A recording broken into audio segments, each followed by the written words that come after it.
Hello everyone, you're watching Kulay TV.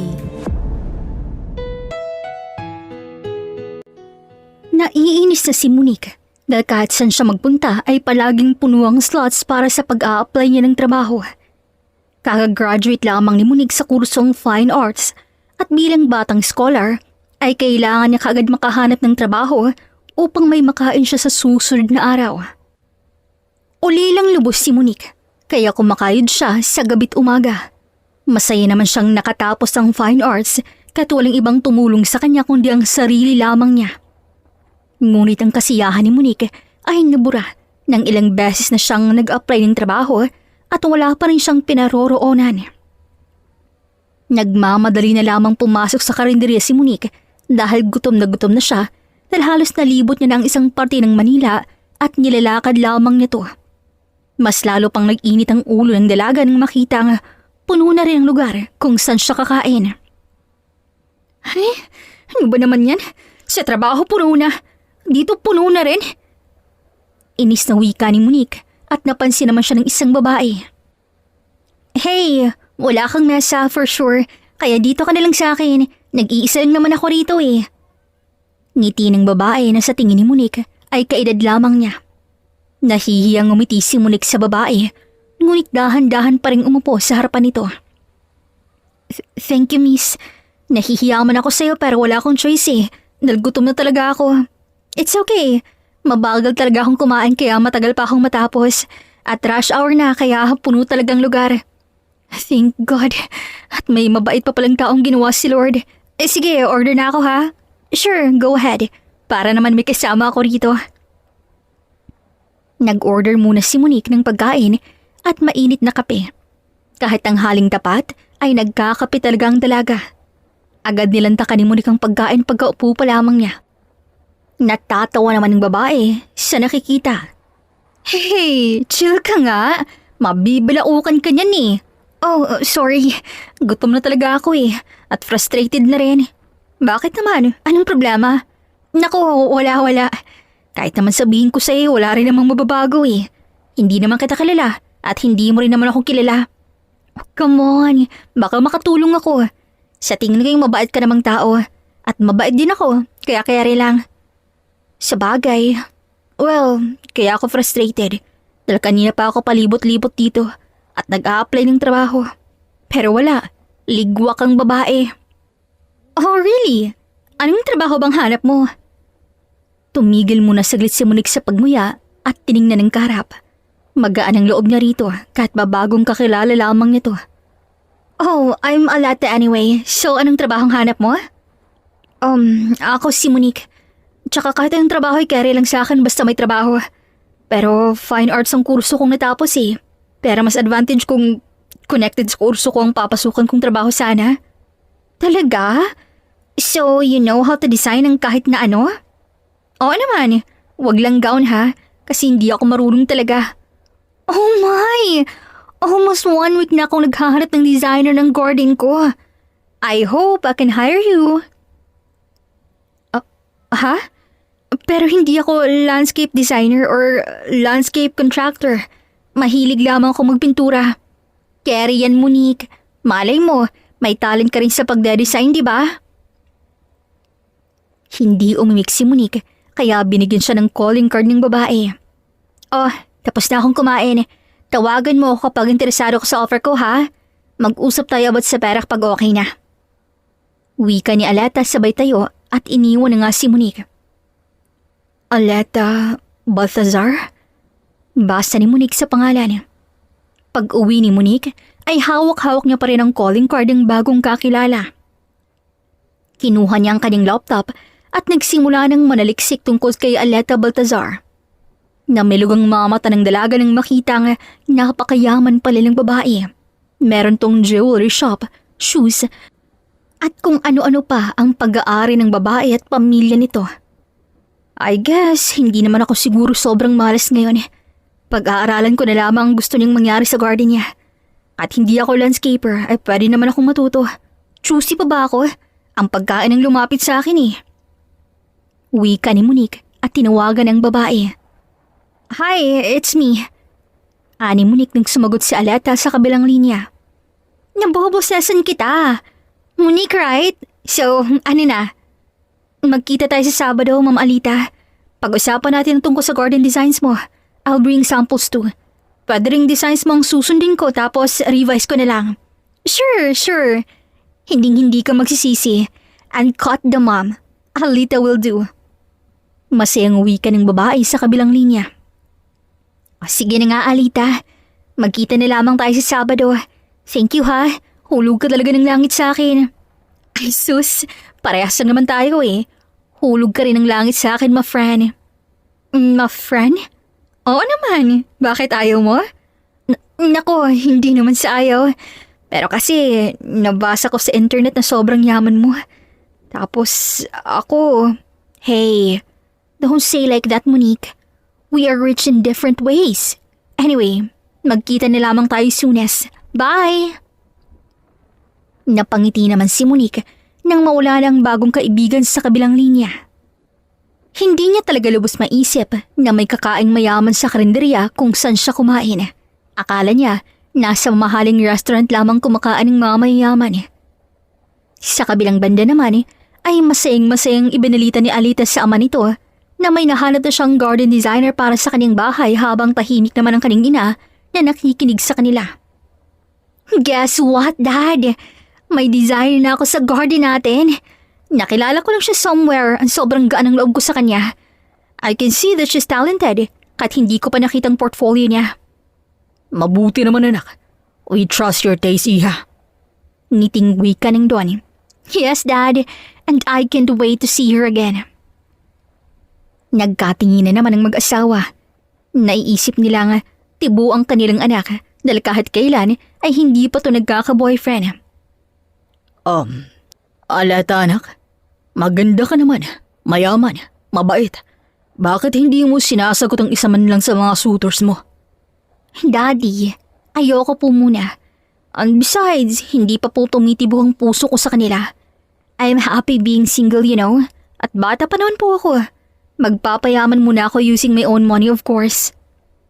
Ngiti na lamang ni Aleta sa mga magulang. Hindi na tumimik at pinagpatuloy na lamang ni Aleta ang ginagawa. Mabilis lumipas ang araw at Sabado na. Nag-text na si Aleta kay Monique kung saang restaurant silang magkikita. You came in time! Masayang bungad ni Aleta sa kaibigan niya. Ngumiti naman si Monique dahil mas nauna pa pala ang babae kaysa sa kanya. Ang aga mo Nakakahiya tuloy dahil naunahan mo ko. Naunahan ako ng amo ko. Hindi naman, excited lang. Naging magandang takbo ng kanilang pag-uusap at hindi naging problema ang sahod pagdating sa dalawa.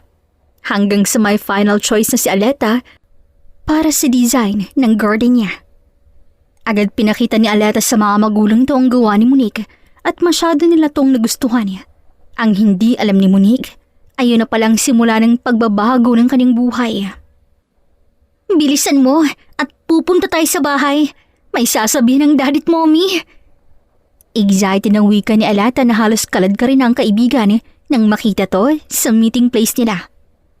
Sa loob ng isang buwan ay naging matalik na magkaibigan ng dalawa. Kilala na rin nila ang isa't isa at nakapag-adjust na rin si Monique dahil sobrang yaman nga talaga ng babaeng si Aleta. Welcome to our humble home, Monique. Glad we met you in person. Magalang na wika ng ina ni Aleta. Nahihiya naman ang dalaga na sobrang bait ng mga to. Makikita naman sa anyo ni Aleta. Hello po sa inyo. Akmang magmamano si Monique sa dalawa nang pigilan siya ng babae. Ay, huwag Iha. Hindi talaga kami nagpapamano dahil magmumukha kaming matanda. Halik na lamang sa pisngi. Maaga kaming tatanda sa gagawin mo Natatawang wika ng ginang. Nahihiyaman ay humalik pa rin si Monique sa magulang ng kaibigan. Agad ding tumikimang doon matapos makipagbeso ni Monique sa kanila. Sa library tayong tatlo. Han, ipaghanda mo kami ng makakain please. Wika ng doon. Ngumiti naman ang ginang at nagpaalam na nga sa kanila. Pagpasok pa lamang ni Monique sa library ng ama ni Aleta ay namangha na siya rito at pati ang kanyang buong bahay ay mahihiya sa library ng pamilya. Nanliliit man si Monique ay hindi naman niya pinalata rito. Grabe, Aleta. Ang laki nito kaysa sa bahay na inuupahan ko. Bulong ni Monique sa kaibigan. Tumawa lamang ng mahina si Aleta. Magiging mas malaki yon kapag papayag ka sa offer ng daddy. Kindat pa ni Aleta at agad tumahimik nang humarap sa kanilang doon. So, pinatawag kita Monique, Iha. Dahil nagustuhan namin ang gawa mo. Panimula ng doon na kinatindig ng maayos ni Monique. You are talented, Iha. At alam naming magagamit mo yun ng mabuti. Now, I have an offer for you. Actually, sa inyong dalawa ng anak ko. Gusto kong tulungan mong anak kong umunlad ang bago niyang negosyo. At tutulungan ka rin ni Aleta para maayos sa mapatakbo ito. You mean po, magiging partner ho kami ni Aleta? Exactly, Iha. Ikaw ang tagagawa ng mga orders na designs at si Aleta ang magpapatakbo ng negosyo. Ako nang bahala sa lugar at magiging shop ninyo. Huwag na kayong mag-alala sa kapital dahil pahihiramin ko kayo at walang tubo yon. Gusto ko lamang na maragdagan ng negosyo ng anak ko at maiba naman. Of course, 50-50 kayo sa perang kikitaan ninyo. What do you think, Monique? Excited na tanong ni Aleta at nagustuhan ng nais ng ama. Kaya ba natin? Of course! You have the potential, you know. Ano, payag ka na? Ayaw mo nun? Magkakasama pa tayong dalawa. Bumuntong hininga naman si Monique. Nag-alinlangan siya sa perang magagastos, pero alam ng dalaga na kapag papayag siya, ay tiyak aahon siya sa hirap. Hindi ko po alam kung ano nagawa kong kabutihan sa mundo para mangyaring lahat ng to sa akin. Ay salamat po sa pagkakataong makaahon ako sa kahirapan. Because you're a good friend of Aleta. Nakikita naming mabuti kang tao at nakakabuti sa anak ko ang ginagawa mo. Pero may pakiusap lang sana ko, Iha. Sana'y magmahalan kayo ni Aleta na parang totoong magkapatid. Maaasahan ko ba kayo? Ngumiti naman ang dalawang babae sa nagyakapan sa harap ng matanda. Makakaasa ka po na ituturing ko pong mabuting kapatid si Aleta. Mabuti naman. Papa nang itatawag mo sa akin ha at mama na rin sa asawa ko. Maiba ako. Ay boyfriend ka na ba? O special person in your life? Ay, naku, wala ho. Magpapayaman pa ho ako bago ako pumasok sa ganyang stage ng buhay. Mabuti naman kung ganon. Nang sa gayon ay mapagtuunan nyo ng pansin ng isa't isa. Para naman magkaroon ng kapatid tong anak namin. Ay naku pa, dyan kami nagkakasundo ni Monique. No boys muna in our lives. Masayang wika ni Aleta at inakbayan pa ang dalaga. Ngingiti-ngiti naman ang doon na para bang nasisihan sa kanyang nakita. Oh sige, ako nang bahala sa lahat. Bukas na bukas rin ay pupunta natin ang lugar na bibilhin ko. At ito Monique, Iha, 50,000 pesos. Kailangan mong bumili ng gamit para sa opisina, di ba? Ngayon pa lang ay magsimula na kayong dalaw ni Aleta. Uwi ka ning doon sabay abot ng isang sobrang puno ng pera. Nanlaki naman ang mata ni Monique at tinanggap ang sobre. Hindi niya lubos maisip na handa na pala ang lahat. Mayaman nga naman sa isip ni Monique. Nagpaalam na ang Don dahil may ibang lakad pa to at ang dalawang dalaga na lamang kumain sa hinadang pagkain ng misis ng Don. 2 linggong nakalipas ay kaliwat kanan na sa pamimili ng gamit ang dalawang babae. Nag-enjoy sila at hindi alintana ang pagod sa katawan. Unti-unti na ring natapos ang pinapagang opisina ng Don para sa dalawang dalaga. Nasa fast food chain si Aleta at Monique nang biglang nanlaking mata ni Aleta. Oh my! Huy, anong nangyayari sa'yo? Bakit para kang natuka ng ahas dyan? Bakla! Parang nakita ko na ang man of my dreams ko. Impit na tili ni Aleta at nakatutok pa sa likod ni Monique. Anong man of your dreams, Huy? Ang tinig ni Monique at tiningnan na sana nitong likuran. Pero napigilan siya ni Aleta. Huy, ano ka ba? Huwag mong tingnan sira. Baka isipin niya, cheap girls tayo. Pero curious si Monique, kaya bago pa muli siyang pigilan ng kaibigan, ay tumingin nga siya sa likuran. Hello mga kakulay! May nangunguha po ng audio ngayon. Just to remind you, You're listening dito sa Kulay TV channel. Ganoon na lamang simangod ng kaning mukha nang makita nga hindi naman kagupuhan ng lalaki at hindi rin pwedeng maging man of dreams ng kaibigan. Sira ka talaga no? Ganun bang standard mo sa lalaki ha? Ayokong maging judgmental ha? Pero hindi kayo bagay sa kung sino man sa dalawang lalaki dyan ang type mo. Naku naman, sa tingin ko'y hindi kayo magkakaintindihan kung sakali. Pero parang walang naririnig sa Aleta at sige pa rin sa kilig sa harapan ni Monique. Napairap ng mata ang dalaga. Minsan, naiisip niyang bulag ang kaibigan. Bahala ka Monique. Basta napakagwapo niya't maporma. Can't wait to talk to him in person. Ang tinig ni Aleta na parang naiihina sa kilig. Napairap muli ang mata ni Monique at kamuntik pang batukan ng kaibigan. Mabuti na lang at napigilan niyang sarili at itinuon na lamang sa pagkain ng atensyon. Pakibilisan ang pagsubo ng pagkain, Monique. Aalis na sila. Hindi ko pa siya nakikilala. Natatarantang wika ni Aleta makalipas lamang ilang minuto. Pinigilan naman to ni Monique at pinandilatan ng mata. Ano ka ba? Umupo ka nga. Akala ko ba ayaw mong matawag na cheap girls ha? Bakit nagbago yatang isip mo? Anong sasabihin mo dun sa lalaking yun? Hello, I'm Aleta and this is Monique. You look cute. Ganun ba ha, Aleta? Nanlumo namang umupo si Aleta sa upuan at tinanaw na lamang sa sakyan na papalayo sa restaurant. Sa kabilang banda naman ay panay ang hagikik ni Clifford. I think the girls in front of us likes you, bro.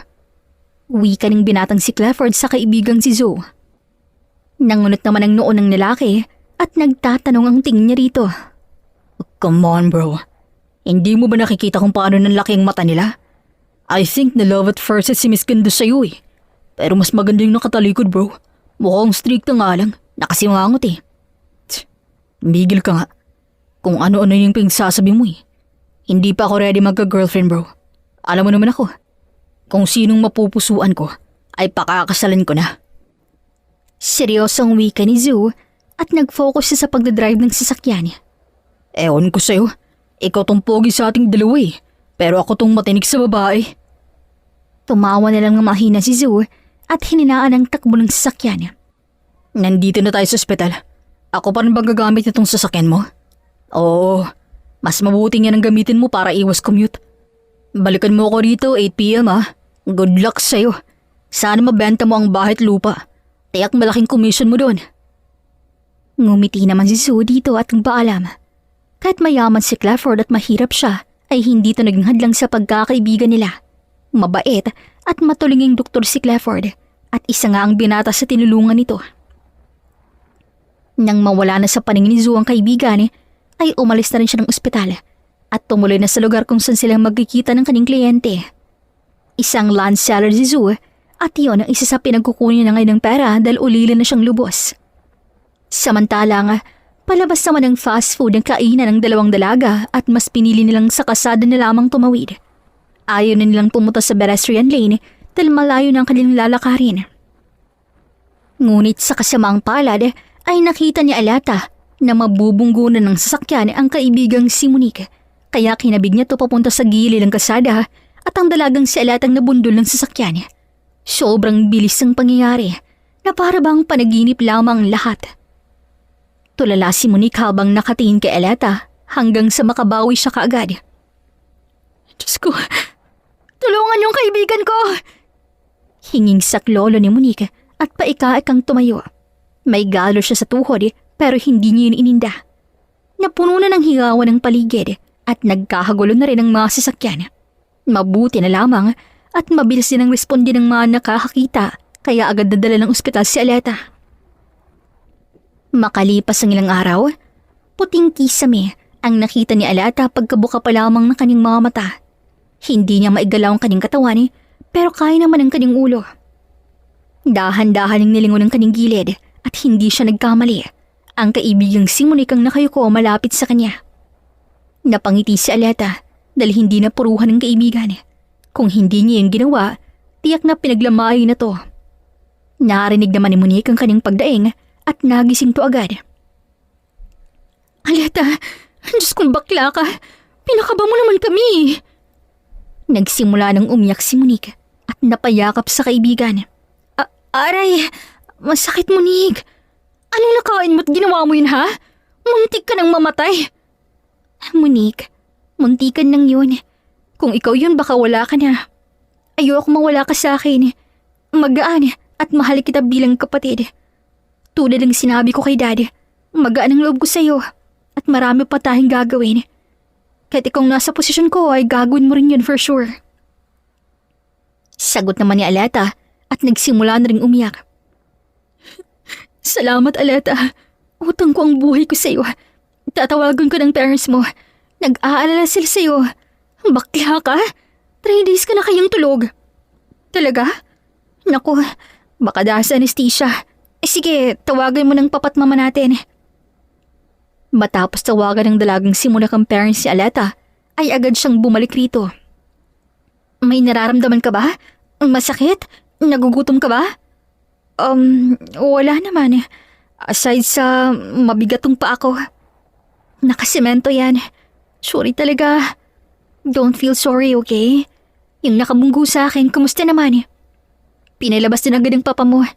Nagalit ang mama mo para nang malaman nilang driver lang palang lalaki at hindi kanyang sasakyan, pinatawad na rin. Stable ka naman kaya okay na. Alam mo bang walang tulog ang matandang nag-drive? Dahil kung saan-saan daw sila nagpunta ng amo niya. Ay nako, bakit kaya ganyan ng tao minsan? Yung akala nila robot at sunod-sunuran lang sa gusto nila yung mga tauhan nila. Ganun ba? Kawawa naman pala yung driver. Mabuti na lang at pinatawad ng parents ko. Kahit naman akong makaharap noon, patatawarin ko pa rin. Ang bait niyo talaga, Aleta. Ang swerte ko at nakilala ko kayo. Marami pang napag-usapan ng dalawang dalaga bago dumating ang mga magulang nito. Masayang magulang ni Aleta nang makita nga gising na siya. Nagpaalam din to pagkatapos dahil pupuntahan pa nila ang pinatayong opisina para sa dalawang dalaga. Tingin mo, Monique, matatagalan pa ba ako bago makalakad? Malungkot na tanong ni Aleta nang umalis ang magulang at matapos itong i-check ng doktor. 1 month siguro bakla. Huwag kang mag-alala at karamay mo naman ako Bukas, iba na naman daw ang doktor mo. Alam mo ng parents mo, dapat mag-second opinion. Tama ka. Halika, share na lang tayo ng bed. Malaki naman to Kaysa sa sofa ka pa matulog. Maraming pagkaan dyan sa ref, diba? Kumain ka lang kung ang gusto mo. Napabuntong hininga naman si Monique. Minsan naiinggit siya sa buhay ng kaibigan. Mayaman to, pero sige pa rin sa paghahanap ng pera. Samantalang siya, isang dukha at tinatamad pa minsan. Napailing na lamang si Monique sa naisip. Ay, minsan talaga, ganun ang buhay. Hindi makatulog si Monique sa gabing yon. 3 araw na siyang nagbabantay sa kaibigan niya at sa 3 gabing yon ay maganda ang tulog niya. Maya-maya lamang ay may pumasok nilang doktor at nag-check kay Aleta at nakamask pa to. Ibang lalaking doktor na naman sa isipan ni Monique. Good evening ho. Gigisingin ko po ba ang kaibigan ko? No need. Bukas ko na lamang kakausapin. Nanlaking mata ng dalaga nang marinig to. Hindi niya maintindihan ang kanyang sarili pero pakiramdam niya nakilala niya ng doktor kahit hindi naman familiar sa kanya ang boses nito. Ngumiti naman ang lalaking doktor sa katinanggalang mask. Napasinghap si Monique. Ang lalaking nasa kanyang harapan ay isa sa lalaking nakita nila ni Aleta sa restaurant at sinabang guwapo kuno at maporma base kay Aleta. Hindi umimik si Monique, ngunit agad ding nagsalita ang doktor. I remember you. Same time ang pinagkaanan 3 days ago. I didn't know na madidisgrasya kayo after. Oh, sorry Doc. I mean, oo kami yun. Hindi ko alam na namukhaan mo pala kami. Yes, nakilala ko agad ang kaibigan mo. Nilait mo pa siya, Monique. Isa palang doktor. Sa isipan ng dalaga. Don't feel sorry. Anyway, I'm Clifford. Baka balik ako bukas, okay? Uwi ka ng doktor at lumabas na nga ng kwarto dahil may tumawag dito. Narinig pa ni Monique na sinabi ng doktor na papunta na to. Ilang beses nang bumuntong hininga si Monique sa araw na yun. Hindi niya mabilang. Kaya nagdesisyon ng dalagang matulog na lang at bukas na isipin kung paano patutunguhan ng doktor.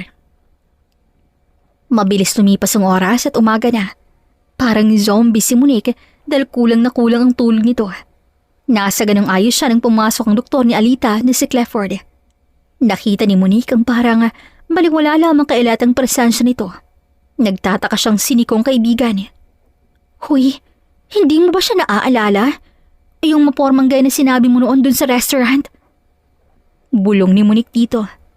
Tinaas na naman ang kilay ni Aleta si Monique at tiningnan ng lalaki. Hindi siya yun, no? Anong tingin mo sa akin, ha? Bulong din naman ni Aleta.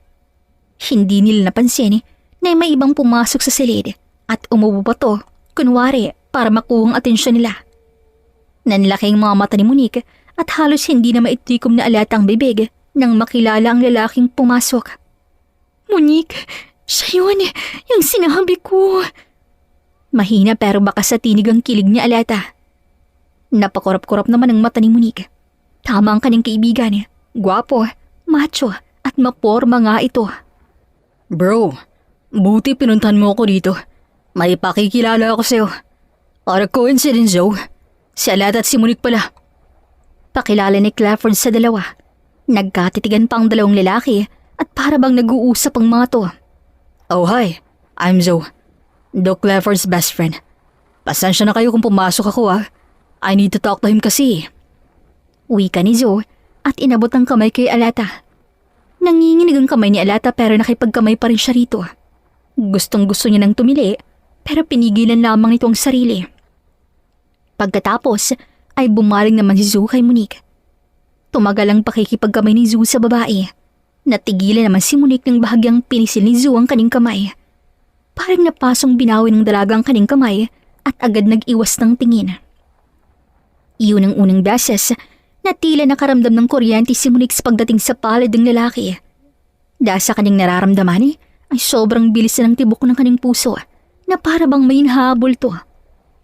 Hindi na muling tumingin si Monique sa dalawang lalaki at tinuon na lamang sa ibang bagay ang pansin hanggang sa makaalis na to. Oh, G, is this for real? Tili ni Aleta at muntik pang mahulog sa higaan kung hindi na pigilan ni Monique. Ano ka ba? Gusto mo bang magtagal dito, ha? Hindi ba malapit ng open ng negosyo natin? Sorry naman bakla, kinikilig lang talaga ako eh. Imagine, dito ko lang pala siya makikita ha. At doktor pala yung napagkahamalan mong si Mr. Maporma. Palakpak pa ni Aleta na kinatirik ng mata ni Monique. Pero ano na, naniniwala ka na sa akin. Di ba? Destiny ang nangyari. Napailing si Monique sa katiningnan ng kaibigan. Oh, akala ko ba no boys muna tayo hanggat hindi tayo yumayaman sa sarili nating pera ha? Ito naman ang killjoy. Ngayon ako nakaramdam ng ganito bakla. Haharangan mo ba naman? Bigla namang natigil si Monique. Parang may bumundol na masakit sa kanyang puso matapos yung sabihin ng kaibigan. Napalunok siya nang ma-realize na may gusto rin pala siya sa lalaking si Zoo. Hindi dahil gwapo to o maporma, kundi sa kakaibang titig nito sa kanya at ang kuryenteng dumaan sa kamay niya nang maglapat at pisilin ng lalaki to. Hoy, hindi ka na sumasagot dyan. Nagtatampo ko talaga no? Halika nga dito, ikaw pa rin ang loves ko. Biro ni Aleta, sabay kindat kay Monique. Ngumiti naman ang dalaga at niyakap ang kaibigan. Wala kang karapatang ma-inlove kay Zoo, Monique. Tandaan mo, si Aleta ang unang nakakita sa kanya. Mahinang wika ni Monique sa kanyang sarili. Oo na, malaking utang na loob ko kay Alita. Kaya dapat lang ngayon pa lang, putulin ko ng nararamdaman ko dito sa puso ko. Sagot naman ni Monique sa kanyang sarili. Mabilis lumipas ang araw, linggo at buwan ay nakalabas na nga si Aleta sa ospital. Mas napabilis ang pag-recover niya dahil kay Zoo na madalas ay sumasama sa doktor na si Clifford habang tinitingnan siya. Sa araw ding yun ay magbubukas ng negosyo nina Aleta at Monique.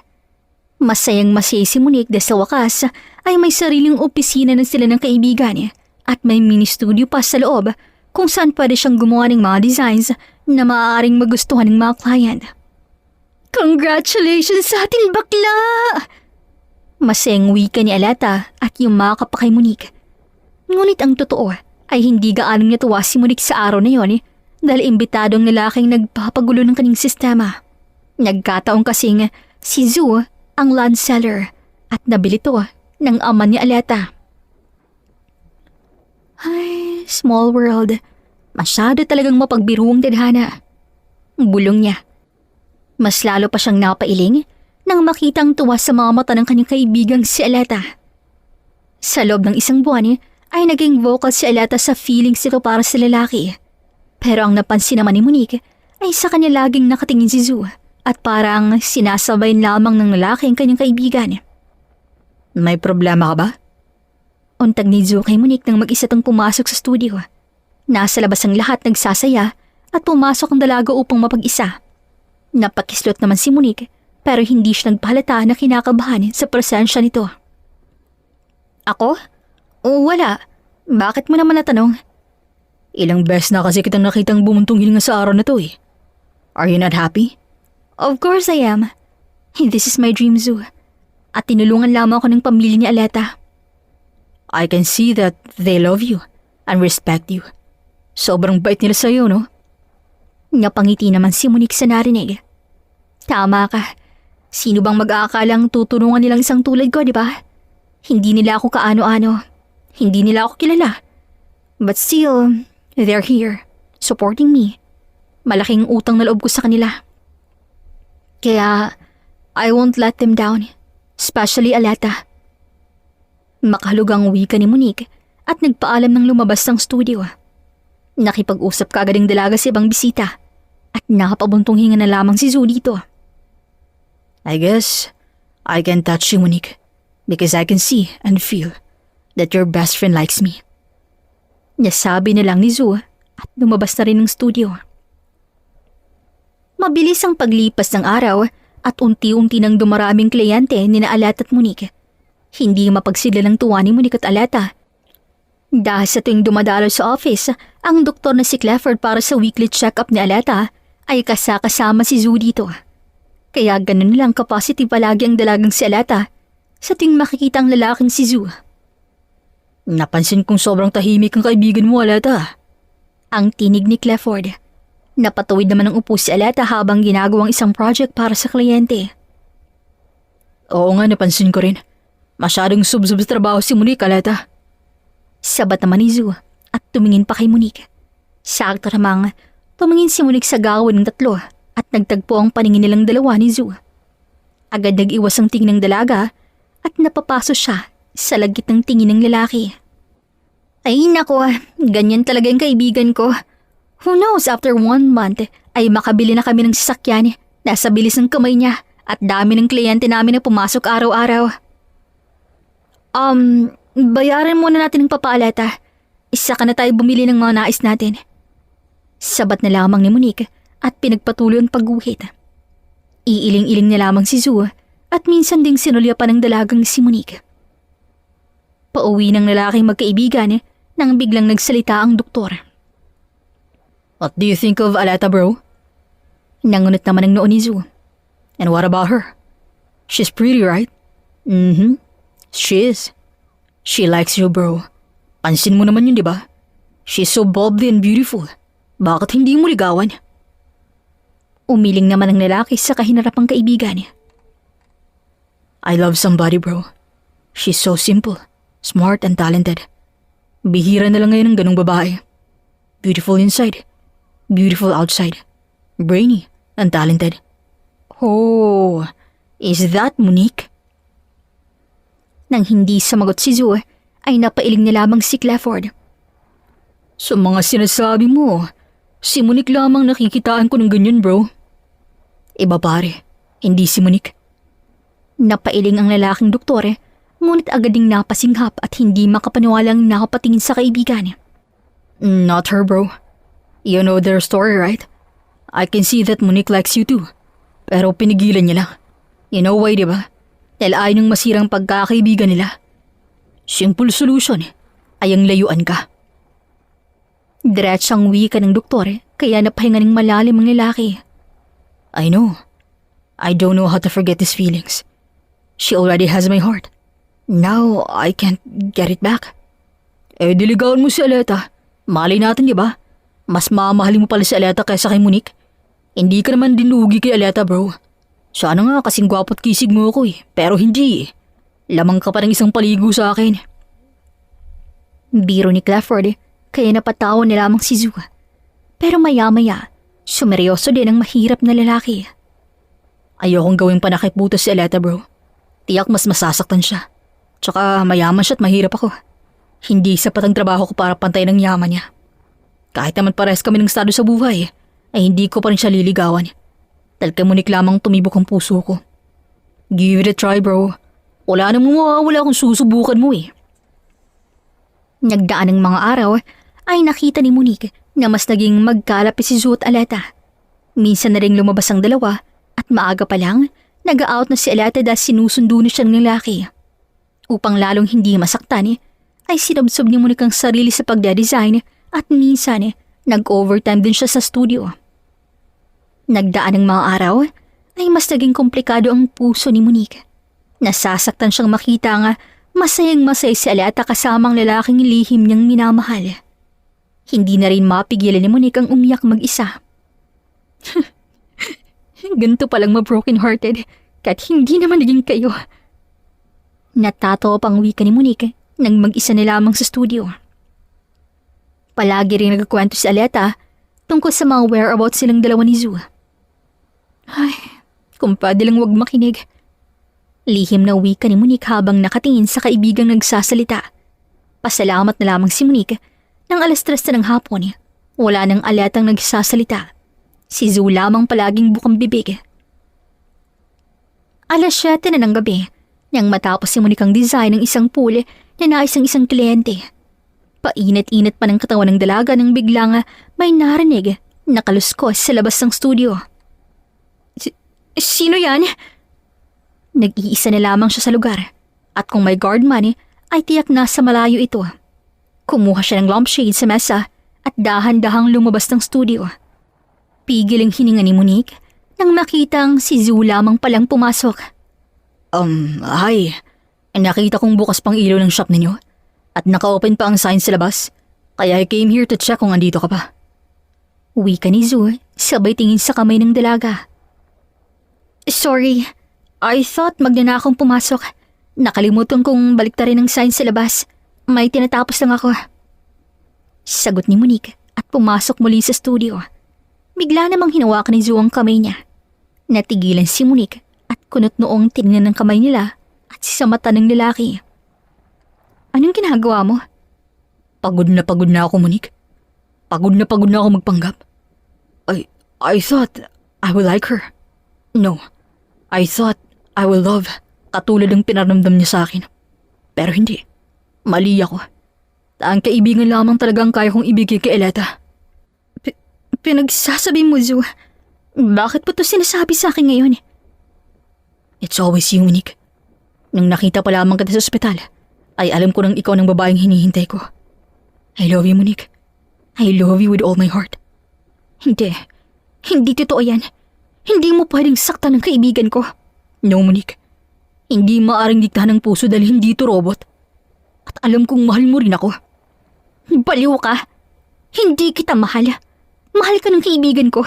Kaya umalis ka dito. Bumalik ka na sa kanya. Nagsimula nang umiyak si Monique dahil nasasaktan siyang makitang nasasaktan ng lalaking mahal niya. Hindi totoo yun, Monique. Nakikita at nababasa ko sa iyong mga mata na mahal mo rin ako. Na may nararamdaman ka rin sa akin. Maiintindihan tayo ng kaibigan mo kung aamin tayo sa isa't isa. Ayoko masirang pagkakaibigan namin dahil lamang sa iyo. Umalis ka na, please. Mahal ko ang kaibigan ko at susuportahan ko siya sa kasiyahan niya. Walang nagawa ang lalaki at bagsak ang balikat na lumbas. Ngunit hindi pa man nakaupo ang dalaga ay bumalik si Zhu. Biglang nakadama ng sayang luha ang puso ng dalaga. Bigla ni lamang kinabig ni Zhu ang leeg ni Monique sa kasinilang halikang dalaga. Umiyak si Monique pero nakuha na rin niyang tumugon sa mga halik at yakap ng lalaki. Habol ang hininga ng dalawa nang matapos ang kanilang halikan.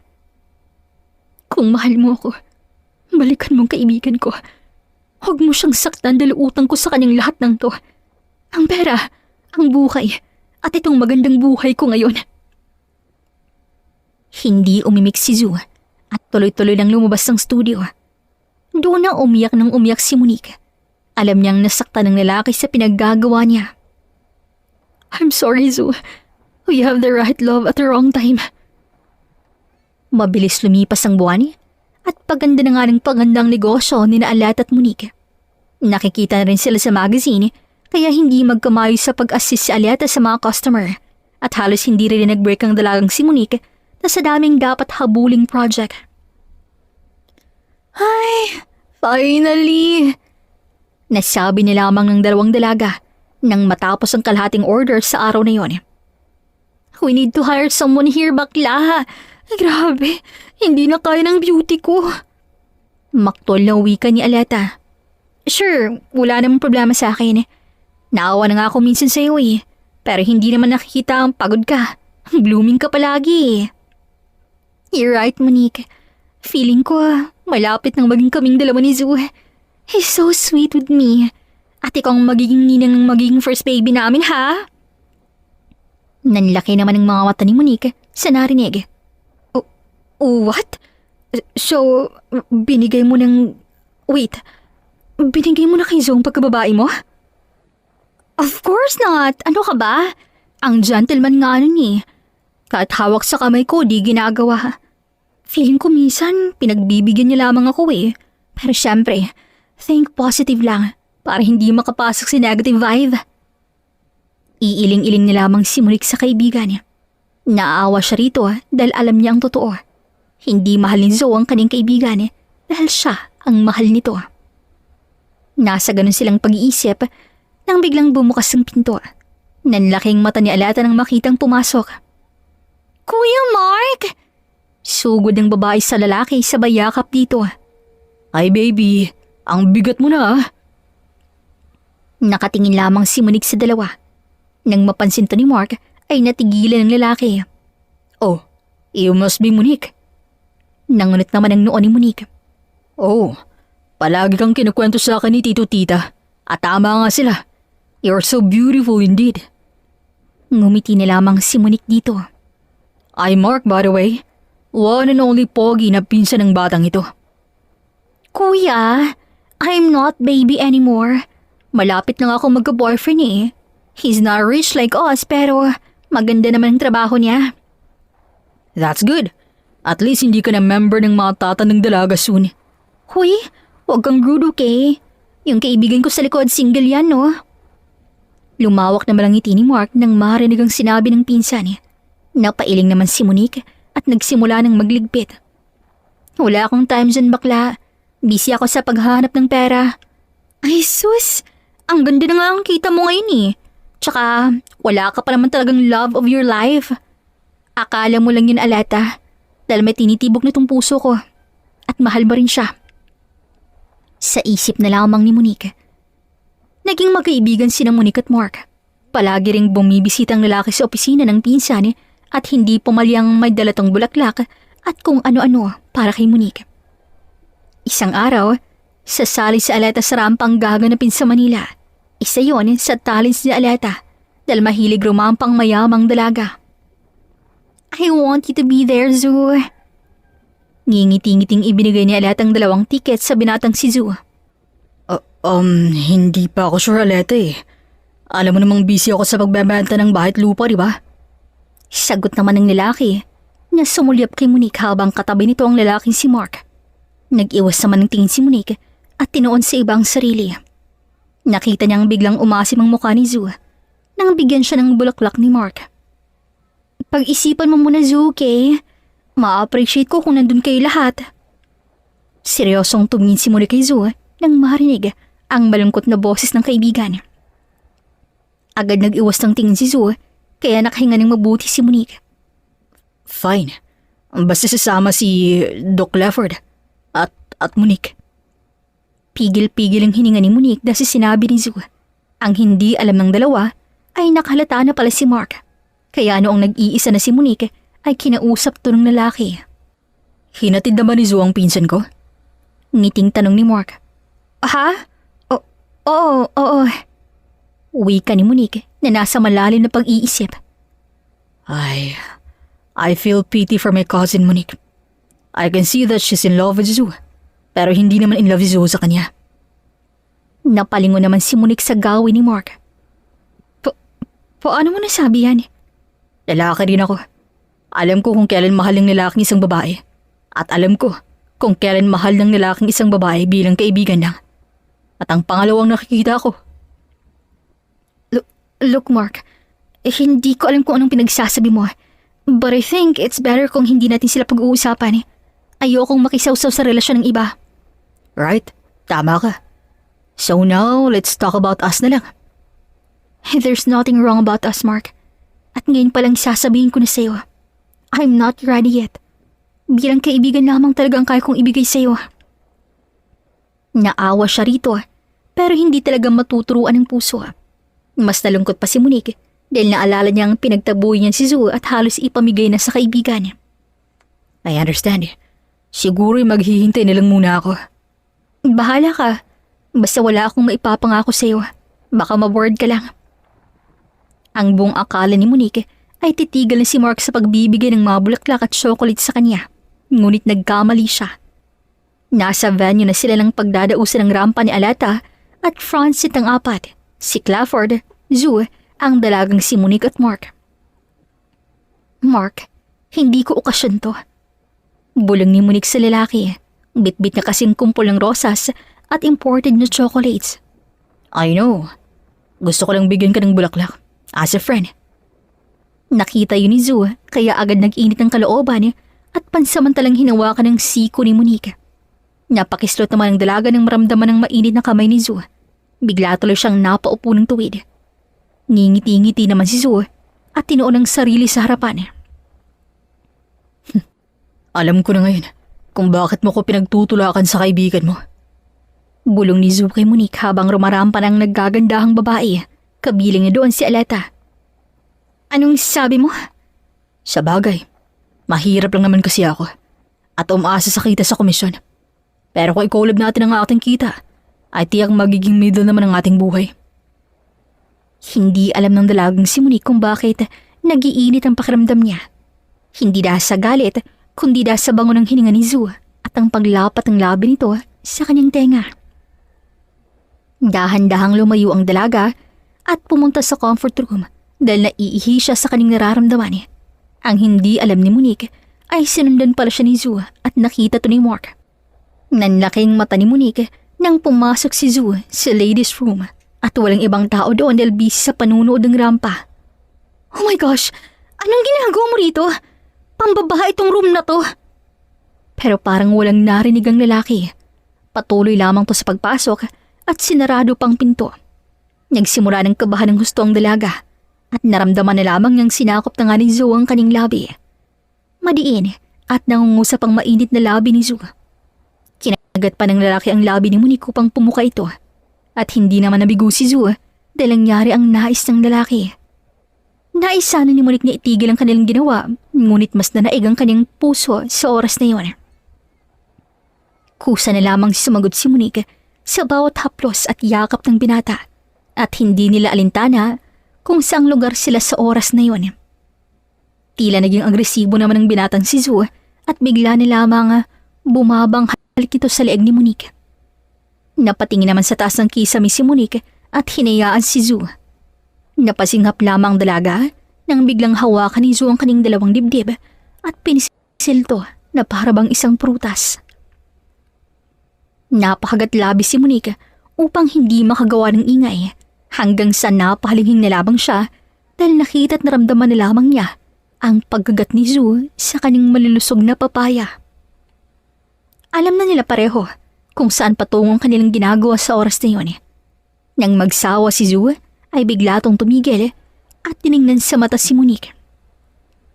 Akin ka lang, Monique. Hindi ka pwedeng mapunta sa iba. Alis na tayo rito. Saan tayo pupunta, Zoe? Hindi pa tapos si Aleta. Kahit saan, basta malayo dito. Malala kayo Aleta at Mark. Zu, alam mong hindi pwede. Itatama kong lahat ngayon. Alam kong mahal mo rin ako. Hindi ako papayag na mapunta ka sa Mark ngayon at maging miserable tayong dalawa. Zu, pang-iisipan ko muna. Mahirap pumili kung alam mo lang. Sige, hihintayin kita kahit tumanda pa tayong dalawa. Lumabas na nga ng banyo si Zu at napatigil pa tong makita si Mark. Nagtaas lamang ng tingin si Zu at nilagpasan ng lalaki, habang si Monique naman ay napasandal lamang sa pader at hinawakan ng labi na para bang nasa kanya pa rin ang labi ng lalaki. Kinabukasan ay malungkot na pumasok ng opisina si Aleta. Nakita naman to ni Monique kaya nagtanong siya. May problema ba? Baka makatulong ako. Si Zu kasi bakla, hindi nagparamdam sa akin kagabi. Nasanay kasi akong nagtatawagan kami bago matulog Baka naman pagod lamang, Aleta. Huwag mo sanang masamain ang hindi niya pagtawag sa'yo. Sana nga. Feeling ko kasi may iba ng gusto si Zoe. Hindi nga lang niya sinasabi sa akin. Ibig mong sabihin, hindi ka pa niya nililigawan? Tama ka. Feeling ko nga minsan pinagbibigyan niyo lang ako. Dahil may malaking project siyang hinahawakan at malaking perang makukuha niya rito. Ang totoo, tungkol lamang talaga sa trabaho ang pinag-uusapan namin at wala nang iba pa. Nagulat si Monique sa kanyang nalaman ngunit may parte sa kanyang pusong natutuwa. Tulungan mo naman ako, Monique Ayoko mawala ng tuluyan sa akin si Zu. Mamamatay ako kapag mawala siya sa akin. Aleta, don't say that. Huwag mong gawing mundong alam mong tao lang, okay? Hindi yan mabuti. Basta, pangako mo sa akin tutulungan mo ako, Monique, ha? Please? Sige na. Oo na. Mamaya sure akong nandito na si Zu. Susunduin ka. Hindi naman nagkamali si Aleta dahil sa gabi ring yun ay pumunta nga sa bahay nila si Zu. Pero saglit lamang lalaki dahil ang Don naman ang kausap nito. Kahit naman ganun ang nangyari, ay masaining muli si Aleta. Isang linggo nang nakalipas at mas lalong naging ligalig si Aleta. Kaya hindi na nito napigilang magtanong kay Clifford isang araw. Tell me the truth, Doc. May ibang babae na bang kinahuhumalingan si Zo? Aleta, wala ako sa lugar para sagutin yan. Please, sabihin mo sa akin, Doc, upang mailagay ko sa tamang kalalagyan ng sarili ko. Nasasaktan na ako, Doc Clifford. Ayokong umasa sa wala. Napabuntong hininga naman ng doktor at tinapik ang dalaga. Mahal ka ng kaibigan ko, pero bilang kaibigan lamang. Dahil ang totoo, si Monique ang mahal ni Zu, Aleta. Huwag ka sanang magalit sa dalawa, pero nakikita kong mahal nilang isa't isa. Siguro'y pinipigil lamang nilang kanilang sarili para protektahan ka. Hindi makapagsalita si Aleta. Parang binagsakan siya ng langit at lupa matapos marinig ang sinabi ng doktor. Bigla siyang nakadama ng galit at puot sa kanyang kaibigan. Kaya nagmamadali siyang pumunta sa opisina at nadatnang nagtatrabaho si Monique. Agad niya itong sinumbatan at sinabihan ng kung ano-anong masasakit na salita. Hindi totoo yan, Aleta. God knows kung anong ginagawa ko para liyuan ako ni Zu. Ayokong mawala ka sa akin dahil importante ka sa akin. Itinaboy ko si Zu at sinabing ikaw ang nararapat sa kanya. Nagsimula ng umiyak si Monique. Awang-awa siya sa kanyang sarili dahil sa pangmamalit na Aleta sa kanya. Agad ding kumalma si Aleta nang makitang anyo ng kaibigan na para bang nabibigatan na to sa pinapasang problema. Hindi mo alam kung gaano ako nasasaktan kung nakikita kong nasasaktan ka, Aleta. Sana maniwala ka.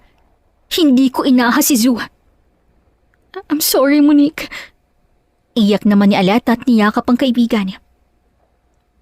Please, tawagan mo siya. Tulungan mo muli ako, Monique. Mahal na mahal ko talaga si Zoe.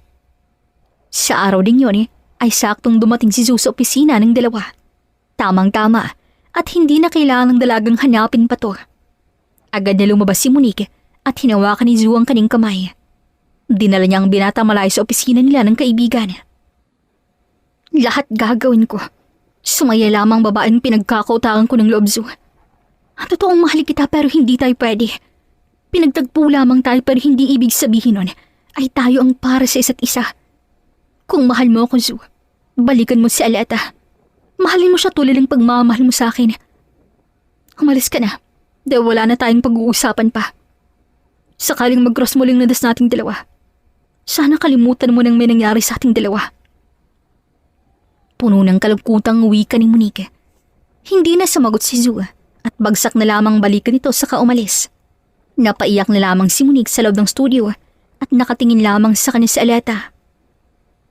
Kung pwede lang kitang pigilan, Zhu. Kaso ay ayokong saktan ng kaibigan ko. Ang pamilya niya. Hindi baling tayo o akong masaktan. Tatanda nga talaga akong dalaga nito. Ikaw ang una kong pag-ibig. At ngayon magtatapos na. Kahit hindi pa man tayo nagsisimula. Malungkot na saad ni Monique at tinanaw ang sasakyang papalayo sa dalaga.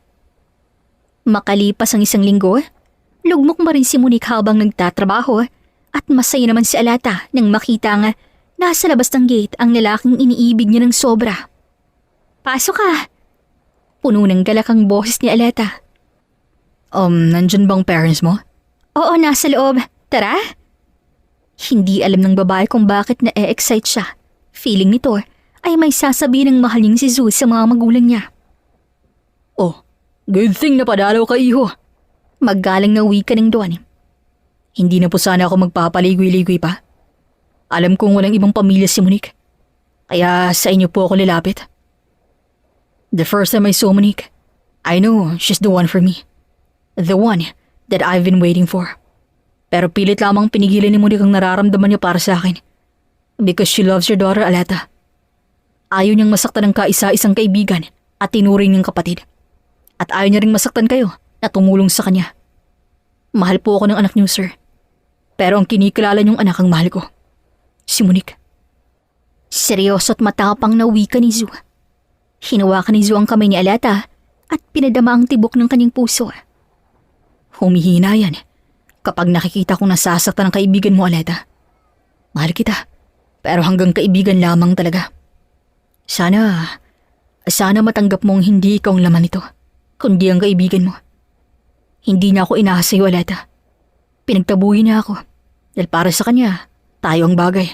Maganda ka, mabait, matalino, talented. Pero hindi yung simpleng kaibigan mong tinitibok nito. Pinakausapan niya akong ikaw ang mahalin. Kung totoong mahal ko siya. Alam mo ba kung gaano kasakit yun? Tumulo na lamang ang mga luha ni Zhu at ganun din ang dalaga. Naawa si Aleta sa kaibigan niyang naghihinagpesta sa kanya. Parang lumalabas na siyang kontrabida sa pagmamahalan ng dalawa. Kaya nakapagdesisyon si Aleta. Itatama niyang lahat kahit masaktan pa siya. Sa kabilang banda naman ay ang babaeng nakatulala na pinagmasdan ng studio. Kasama nito si Mark na pinagsabihan niya ng mga sakit at hinanakit niya sa buhay. Are you sure about this? Tiyak malulungkot ang pinsan ko kapag iiwan mo sila. Tanong ni Mark nang sabihin niya ditong magpapakalayo-layo na muna siya. Alam ng lalaki ang lahat dahil umamin na si Monique dito. Parang sasabog na si Monique kapag hindi niya pa ilabas ang sakit na kanyang nararamdaman. Kailangan, Mark. Tiyak okay na sila ngayon. Ganun ako kamahal ni Zhu. Handa siyang maging robot para sa akin. Wala akong ibang nais kundi ang kasiyahan ng kaibigan ko. Ang malas ko lang, dahil naon ang mahalin ni Aleta si Zhu. Mag-ingat ka. Kontakin mo ako kapag nasa mabuting kalagayan ka na, okay? Makalipas ang isang araw, ay nakahanda na ang tiket ni Monique papuntang probinsya. May kamag-anak siya ron at pwedeng doon siya muling magsimula. May sulat siyang ginawa para sa mga magulang ni Aleta at ganun din sa babae. Pinadala lamang ito kay Mark. 10 minuto lamang makalipas at umalis na nga si Monique at siya namang pagdating ni Aleta. Ang Monique, kuya. Umalis na. Oh, para daw sa'yo to at kay tito-tita. Malungkot ni wika ni Mark at umalis na. Saan pupunta? Siguro nasa daan pa yun papuntang airport. Tanging sinabi ng lalaki at tuloy-tuloy nang umalis. Nagmamadali na lamang umalis ang babae. Sa buong buhay niya ay ngayon lamang siya humiling na sana'y mahaba ang traffic upang matagalan ang kaibigan sa daan. You can't leave me, Monique. Sa isipan ni Aleta. Hindi naman nagkamali ang dalaga at sobrang haba nga ng trapiko sa kasada.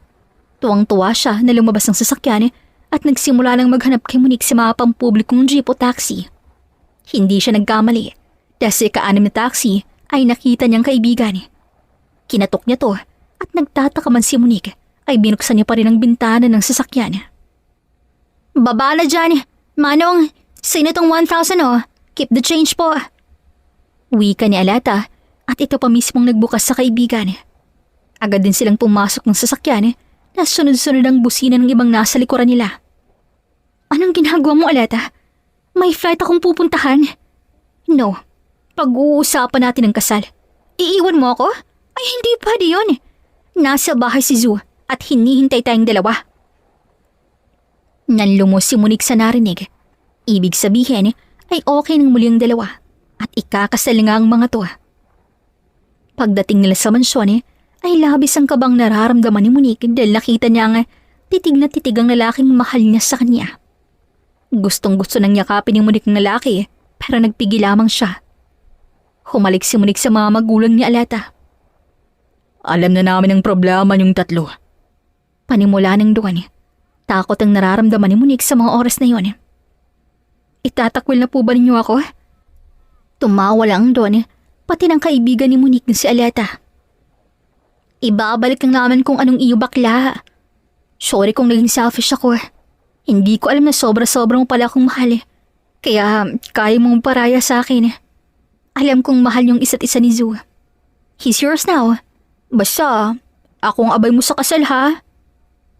Anong ibig niyang sabihin? Hindi ko kayo maintindihan po. Pinapalaya ko na si Zu, Monique. Dahil hindi naman talaga akong mahal niya eh.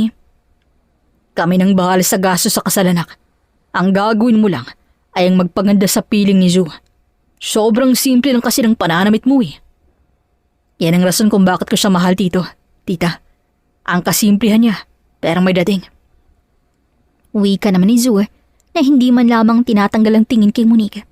Walang ibang ginawa sa Monique kundi yakapin ang kaibigan. Thank you, Aleta. Hindi mo alam kung gaano ako kasi ngayon. Salamat dahil palagi mo na lang akong tinutulungan. Ang umangat sa buhay, ang buhay ko. At ngayon, si Zu.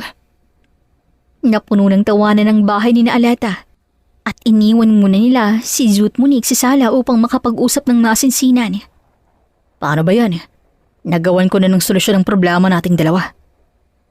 Hindi na nagpatumpik-tumpik si Monique at hinalikan na ang lalaking iniibig niya simula pa lamang. Mahal na mahal kita. Wika ni Monique sa lalaki nang maghiwalay ang kanilang mga labi. Mas mahal kita, kaya ako to nagawa lahat. Ikaw ang unang nagpatibok ng puso ko, kaya dapat lang na ikaw ang pakasalan ko. Buong pusong wika ni Zu at hinalikan muli ang dalaga. Nagpakasal ang dalawa matapos ang 6 na buwang paghahanda. Ang grande to at si Aleta mismo ang kanilang abay. Basma naman ni Zu ang kaibigang si Clifford. Gastos yun lahat ni Zu dahil ayaw niyang iasa sa mga magulang ni Aleta ang lahat. Malaki na rin ang savings niya sa bangko at may sariling bahay na rin siya upang doon itira ang magiging pamilya niya. Habang si Mark naman ay umalis muli ng bansa matapos ang kasal ng babaeng nagustuhan niya. At si Aleta naman ay nag-focus muna sa kanilang negosyo ni Monique habang hinahanap ang lalaking para sa kanya. At nagpatuloy ang masagana at masayang buhay ni na Monique at Zu kasama si Aleta at magulang nito. The end. Sana po ay nagustuhan ninyo ang kwentong pag-ibig ni na Zu at Monique. Maraming salamat po sa inyong pakikinig at hanggang sa susunod na kwento dito lamang sa Kulay TV. Dagang salamat!